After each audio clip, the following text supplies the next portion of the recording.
ఈ రోజే సబ్స్క్రైబ్ చేయండి, మీ ఫేవరెట్ షోస్ చూడండి. ఇప్పుడేమైంది జానకి? ఏమైందేంటి? తను అంతంత మాత్రం చదువుకున్నా ఆటల్లో అయినా సరే రాణిస్తుంది.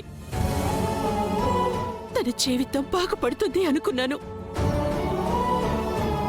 కానీ ఇప్పుడు భర్తనే పణంగా పెట్టి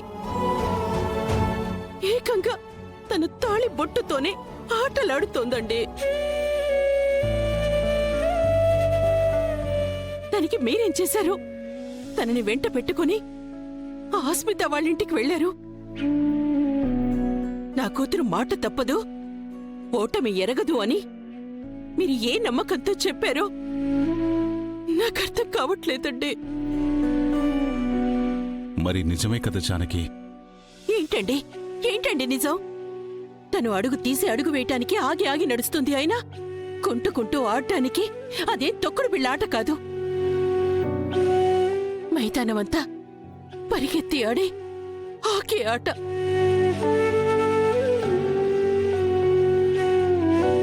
ఆ మైదానం సుమారుగా 2-3 ఎకరాలుంటుంది.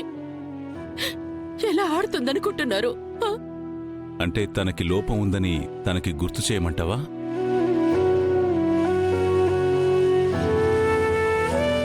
లోపాల్ని గుర్తు చేసుకునే వాళ్ళు లోపల కృంగిపోతూనే ఉంటారు తప్ప ధైర్యం చేసి ఎప్పుడూ ముందుకు రారు.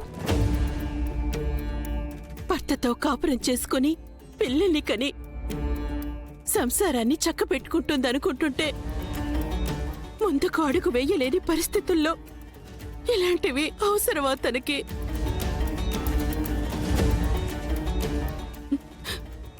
ఆస్మిత అంట కదా నా కూతురి మోకాలు విరిగేలా చేసింది. తన మెడలు విరిచేయకుండా మీరు వెళ్ళి పోటీలో ఆడి తీరాల్సిందేనని రెచ్చగొట్టి వచ్చారా?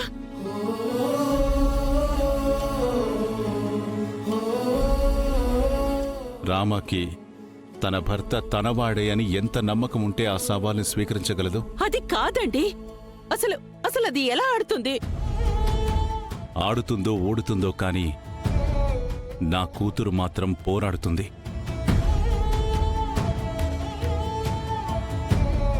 అస్మిత కూడా ఒక ఆడపిల్లల వినయ విధేయతలతో అణిగిమణిగి ఉండాలని తనకి తెలియాలని ఇలా చేశాను.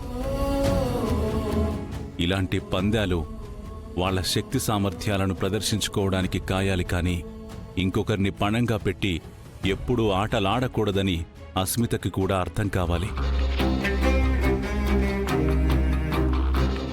రేపీ ఆట అయ్యాక నా కూతురు గెలిచాక అస్మిత వాళ్ల తల్లిదండ్రులు చూపించిన సంబంధాన్ని పెళ్లి చేసుకుని వాళ్ల అత్తారింట్లో అడుగు పెట్టాలి.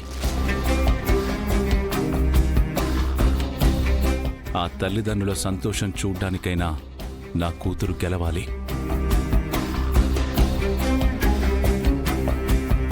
ఏమో మీరు ఎవరిని ఉద్ధరించటానికి ఇదంతా చేస్తున్నారో నాకు తెలియదు, కానీ